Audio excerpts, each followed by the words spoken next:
Hi, welcome to our presentation on driver's license suspensions. My name is Justin Small, and I'm a staff attorney with Neighborhood Legal Services of Los Angeles County. Before we get started, a brief disclaimer. This presentation is intended to provide general legal information and education only. It is not intended to be taken as legal advice or to establish a lawyer-client relationship. Additionally, this presentation covers information on the regulations and laws of the state of California at the time it was recorded, which is November 2024. With that, let's go over our agenda. First, we're going to talk about the basics of license suspension. Next, we're going to talk about how to find out if your license has been suspended. We'll go over the most common reasons for license suspensions in the state of California. And then finally, how to reinstate your license based on why it was suspended. So to start, driver's license suspension is a revocation or a hold placed on your license by the California Department of Motor Vehicles, and it prevents you from being able to lawfully operate a motor vehicle until your license is reinstated.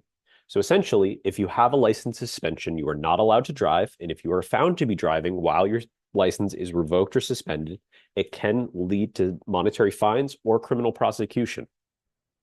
Suspensions can be temporary or indefinite. So temporary meaning that your license is suspended for a fixed amount of time, for example, 3 years, or it can be indefinite, meaning that your license will be suspended in perpetuity until you take some sort of action, like completing alcohol education classes in the event of a DUI conviction.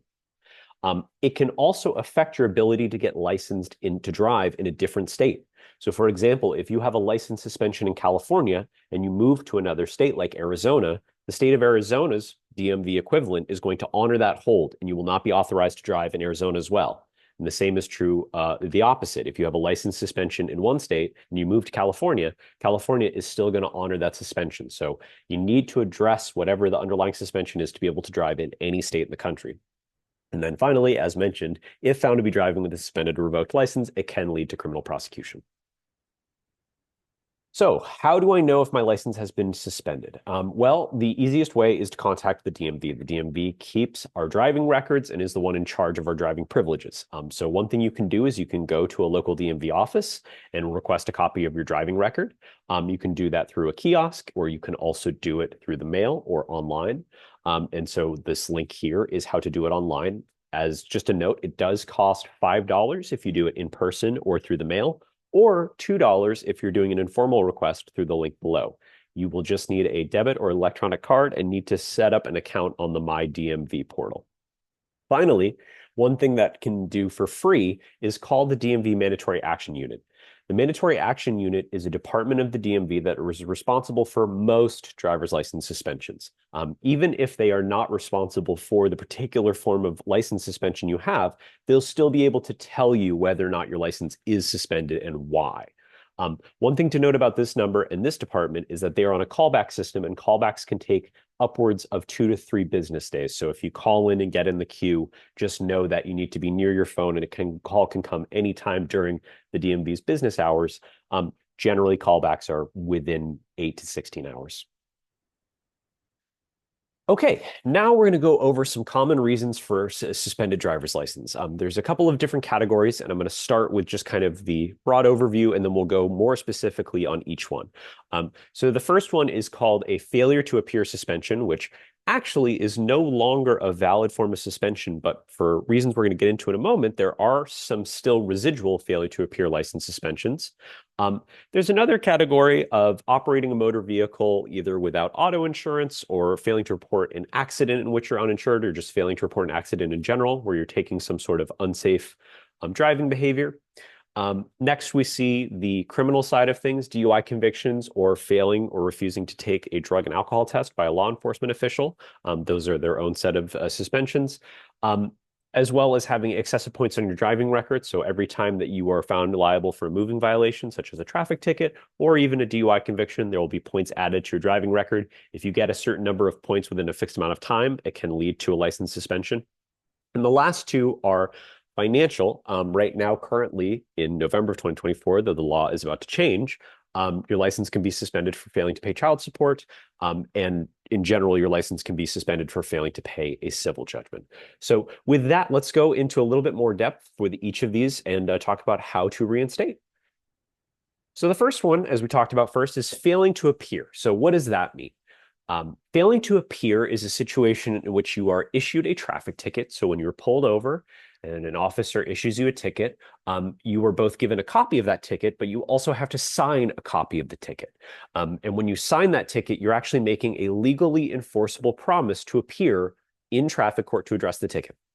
Now, the law changed effective January 1st, 2023, so a little over a year and a half ago, so that when you have a failure to appear, and again, that's when you sign a ticket that's issued to you and you don't take any action, you don't go to court, you don't contest the ticket, you don't pay the ticket, you don't take any action. If the ticket was issued before January 1st, 2023, you could, in addition to having other things happen, have your license suspended. And the idea behind it is that it's a coercive action by the DMV and the court to try to get you to come to court to deal with the ticket. So if you have a traffic ticket that was issued before January 1st, 2023, you may still have a failure to appear suspension on it. And that means you're not allowed to drive. And so what do we have to do to get a failure to appear suspension lifted? Well, you need to go to court. The idea is that you've failed to appear in court. They're suspending your license for not appearing. As soon as you appear in court, they will lift that hold. It's trying to get you to go to court to resolve the ticket. Now, the one thing to note that's a little bit different about failure to appear from other forms of suspensions is there's actually a amount of time for which the suspension is valid. For most violations, if they're 1 point, it's 5 years. If it's a 2-point violation, it's 7 years. So for example, if you had a failure to appear suspension from January 1st, 2017, it has now been more than 5 years, and let's assume it's a 1-point violation. It's been more than 5 years since you've had that failure to appear, and you're actually eligible to have that hold lifted without having to go to court or taking any other action. All you would have to do is call the Mandatory Action Unit. That's what MAU stands for on the slide, which if you go back a little bit in the presentation, the phone number is listed on the slide. And you can ask that that suspension be purged.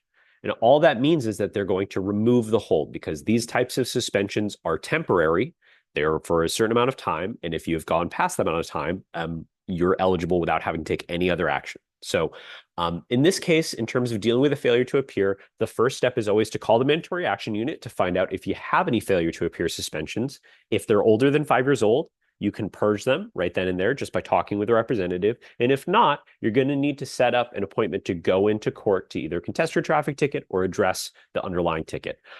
If you have more questions, I do want to just note with a failure to appear, there are more consequences than just having, prior to January 1st, 2023, your license be suspended. You can actually have a bench warrant issued for your arrest for failing to appear on a traffic ticket or have more monetary fines and sanctions added for not appearing.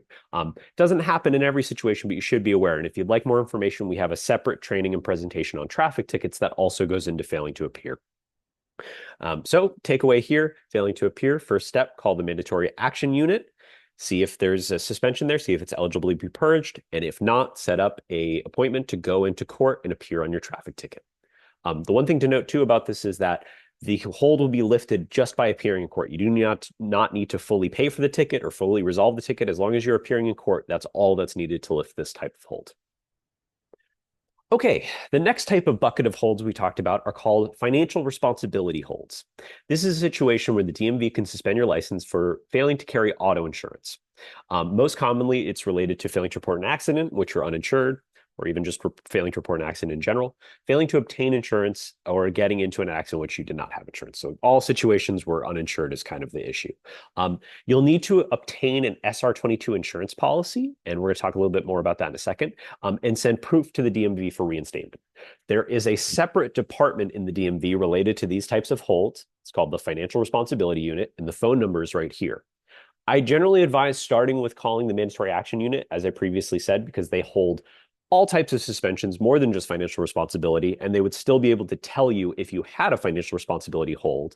But if you had any questions specific to this and what an SR22 is, which we're going to talk about in a moment, this would be the phone number to call. So what is an SR22 insurance policy? SR22 refers to a form that is held on file with the DMV showing that you have the minimum liability insurance required by law. This is a policy for people who have been deemed high-risk drivers, and it can be significantly more expensive than a general auto insurance policy.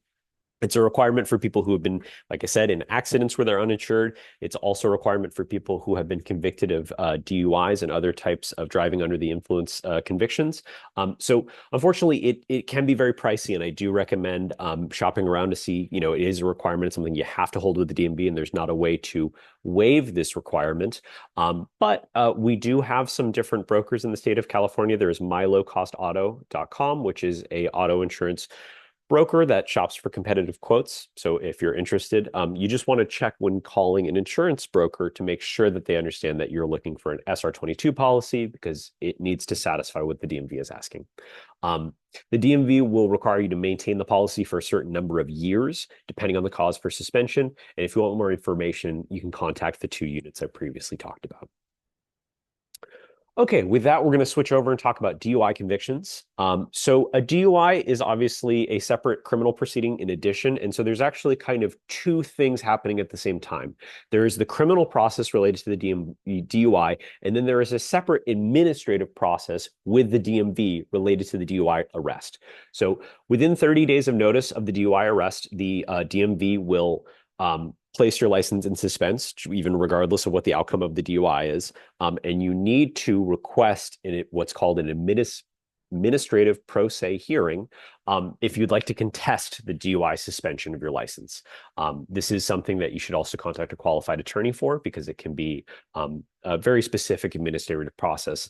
And if you don't contest within 30 days of the DUI arrest, then you'll need to satisfy both the court requirements and the DMV requirements, which sometimes those are not the same. Sometimes the DMV might require one thing, court might require another. You need to do both to get your license reinstated, generally speaking.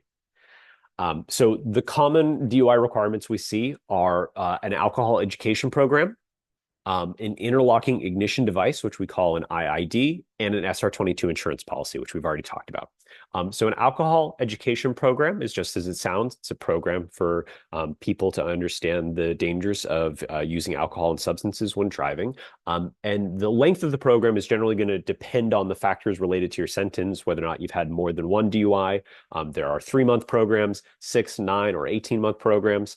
And unfortunately, the alcohol education programs can also be very expensive. A lot of this process can be very, very costly, which it's really important to assess all of the requirements you need to be able to reinstate your driving privileges so that you're not maybe just paying for one thing, not knowing that you have to pay for all of it, and not getting kind of halfway through, but not actually being able to drive. So alcohol education program, if you receive general relief in LA County, you're actually eligible for a $5 a month payment plan. That's not $5 a month to pay off the whole cost of the program. That's $5 a month for the entirety of you being in the program. So if you need a 3-month program, you'd only have to pay $15. 6-month program, you'd only have to pay $30, etc. But unfortunately for everyone else, if you receive anything beyond general relief, the only other options would be a low income payment plan, which would be to pay off the full amount. So it's only this kind of small caveat for people who just receive general relief. Otherwise, you can request a payment plan. There is usually an amount you have to put down up front, and then pay in increments as you go. Proof of enrollment and proof of completion must be brought to the DMV. The programs themselves are supposed to notify the DMV, but I do recommend keeping all of your documents just in case you ever need to dust them off or show the DMV, or if there's any miscommunications between the DMV and the program provider. An interlocking ignition device is, as it sounds, it's a device that is put in between your vehicle's ignition, and it generally is a tube device that measures the presence of alcohol in your breath, so you need to blow into it in order to start your vehicle. This is a requirement for most DUI convictions, particularly repeat DUI convictions, and there'll be a specific amount of time that you need to have the device in your car. It will depend on some facts, and you do also need to pay to rent the device and pay to install the device. So you'd have to take it to a licensed mechanic. The DMV has a list of providers. Finally, as we talked about before, SR22 policy, always required for DUI convictions, so you'll need to get that as well. So there might be other requirements. These are just the 3 most common ones.